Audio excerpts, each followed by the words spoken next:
All right, so we're back out with the Steeda Silver Bullet 2.0. We made another gear change. What else is new, right? So we're out here gonna test it. We switched over to a 373 from the 331 that really killed the 60 foot. It helped the mile an hour, saved us that gear change over the 355, but the 355 lugs it through the traps. Matt says we could run about 380 more RPMs. Well, more RPM means more horsepower, so hopefully these 373s will do the trick as we get it into the 10s tonight.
Definitely like the 373s. It felt like it definitely got out of the hole a lot quicker, which obviously makes a lot of sense. So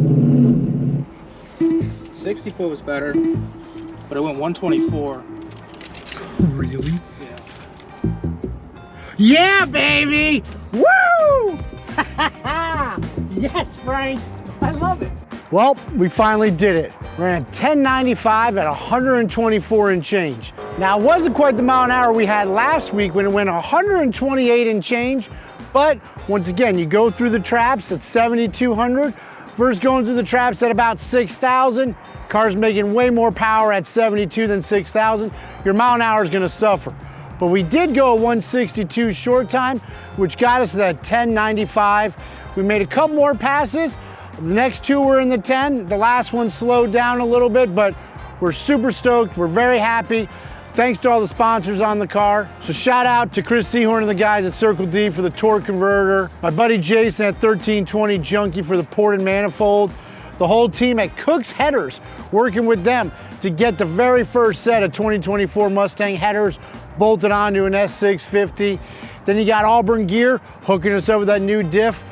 Billet Specialties, these beautiful wheels wrapped with nothing but the best Mickey Thompson tires. And then not forgetting those beautiful blue ice brakes from Bear Brakes. And last but not least, QA1 for that carbon fiber drive shaft and Turn 14 for jumping on board as well. Thanks to all the sponsors on the car. They've been tremendous. They helped us out with the 2018, so it was a no-brainer to bring them back on board for the 2024 S650. So obviously it took us longer to go 10s with the 2024 than it did with the 2018. But that's because we couldn't tune the car, and I was too stubborn to try E85. So you're looking at pump gas, 93, stock tune, naturally aspirated in the 10s. I'm not really sure what other car on the planet can say that. In fact, I was so excited, we went out there with the golf cart and made a couple hits.